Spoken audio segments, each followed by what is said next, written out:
If I learned one thing from my old Uncle Jack, it was to value efficiency. That's right. Do you know what happened to old Uncle Jack? What happened to old Uncle Jack? He died at the cemetery. That is efficient. It's as efficient as it gets. That's right. So today we're going to talk about, true story. Today we're going to talk about picking efficiently. Right. And how this is going to help you play through arpeggios, play through really anything. That's right. Yeah, so today's lesson isn't going to be about arpeggios, but it's going to help you in all the previous lessons that we did, and it's going to lead us into sweep picking, which I hope you guys are as excited as I am, because that's such a good I've been lesson. waiting so long to sweep. I know. Yeah. As opposed to mop picking. All right. So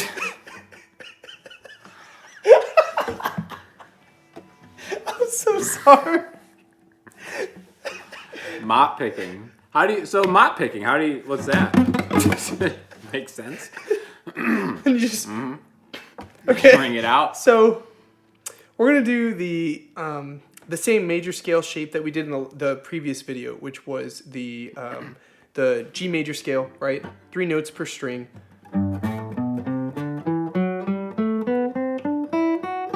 Right? So the concept that we're talking about today with efficiency is that when we are changing, so from now, down is when you're moving this way, up is when you're moving this way, for the sake of this Confusing. lesson. It is, yeah, because it could mean this way or whatever. So Directional things in guitar are totally confusing. Yeah. Yeah. Don't even get me started on 5-way switches. Yeah, 5-way switches. Yeah, well, you know what? Yeah, let's get started. Let's talk about 5-way switches, right? So if you have a 5-way switch, what's position 1? Position 1 is neck pickup. It's the neck. It's not the bridge, like everybody says. 5. Why would 1 be farthest away from you? And let's just think about this like in like categories of a hurricane. Yeah, like, right. Neck it would totally be like smooth and stuff. 5. That's the Exactly. rock pickup. You're in trouble now. In treble. God, you're with the freaking punch. So, and another thing, smaller strings, 1, 2, 3, 4, 5, 6. What are you gonna do about it? I think the 6th string is the highest one. It is. I'm kind of. We're on an island here. It makes sense. Whatever. Okay. So, anyways, back to efficiency. This is the most non-efficient video we've made so far. Uncle Jack would be so not proud of me. He would be disappointed. Yeah. I think he'd understand. He was wearing his suit. It was at a funeral that he died. So he was wearing his suit. They buried him. It was one suit. It was beautiful. Uncle Jack. Everybody's already there. They're already gathered, you know? Mm-hmm. Yeah.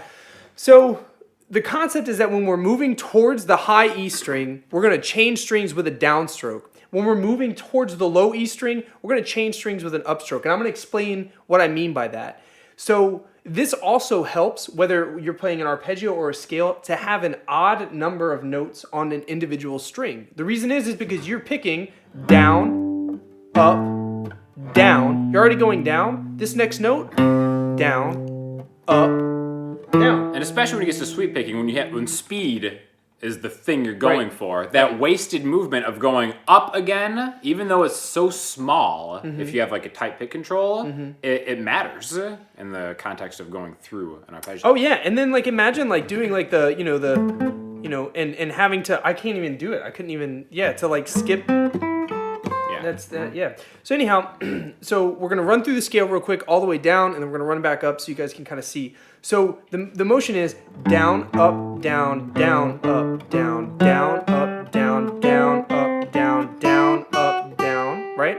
And so from here it would be up, down, up, up, down, up, up, down, up, up, down, up, down, up. And I am not the most technically like fast player for sure, but I don't think that it necessarily only helps you be more quick and intricate with your playing. Also just makes it more smooth, you know? Let's do it in open position too, because that could be a litso easier. Go for it. So why don't you, you got the camera. I got the camera. So like an E major scale?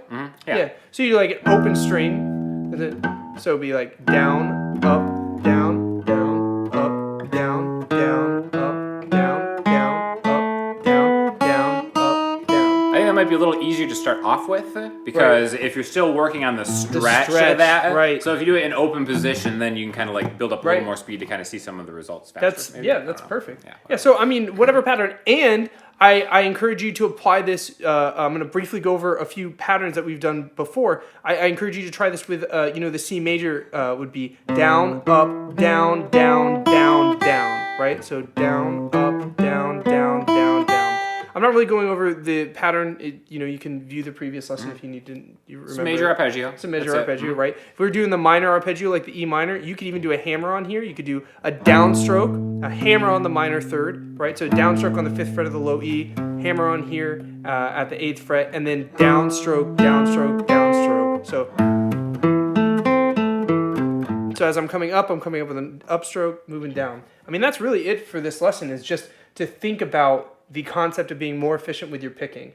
And the other thing is that I'm not using my whole wrist to pick. It's really a small movement with your individual Exactly. fingers. It's like your thumb joint is something that I can't really stress strongly enough. How at first when you start, you want to pick with your arm, and then you get rid of that, whether you brace it or however you want to do it. Right. And then you start picking with your wrist.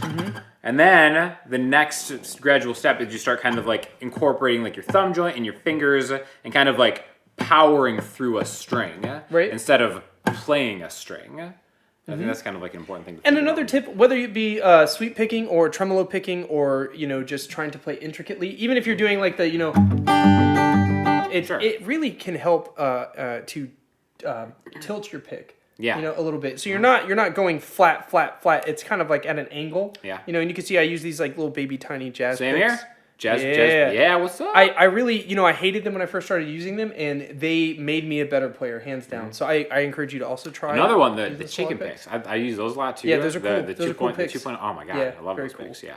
So So I think that might be it. efficiency. Uncle Jack would approve.